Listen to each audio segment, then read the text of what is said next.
creeping up on me.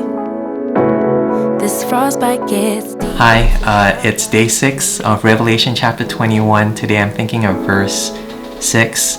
It's where God says, "It is done." And He also says, "I am the Alpha and the Omega, the beginning and the end." And from God's perspective, what He's saying is, it's done. You know, the new creation, the work of salvation of God's people, that is finished from God's perspective. And you know, many of us here in the UK, we're waiting this weekend, in fact, for this lockdown to be finished and for the Prime Minister to give the all clear. And the truth is, he probably isn't going to say that. And because of that, many of us are going to be disappointed. We're going to lose hope because we've lost control. The people who have been hit hardest by this, I learned this week, are not necessarily the vulnerable people, the elderly people who have coped surprisingly very well despite the circumstances. It's actually people in their 20s, in their 30s, in the prime of their health, people like students who are losing their minds, I think because for the first time in their lives, they've lost control of the future ahead of them, and they've lost perspective and they've lost all hope. I just want to say, first of all, that Revelation chapter 21 is not saying to you, you're going to get it all back.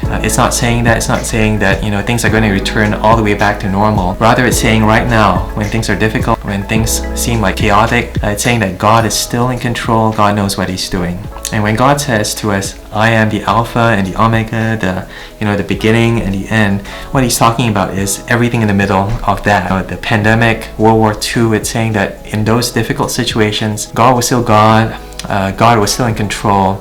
And you should trust God in those situations of difficulty. If you can do that, you'll be able to trust God all the way to the end. Oh, I also want to mention that tomorrow, Fillip Project is happening on Zoom. It's at 10 a.m., finishing in the afternoon sometime. You're going to have 3 lectures on the Gospels, on Acts, on worldviews by 3 different speakers. All the classes are going to come together. Apparently, I'm able to invite people who are new, who are thinking of joining us next year, in October. And if you're thinking of joining us tomorrow, you can do that. Send me a message. I'll give you a link, and maybe you can have like a taster of what the class is like, listen to some good Bible teaching, and just spend the day well in the Bible, learning about Jesus and learning about what it means to trust Him and to follow Him.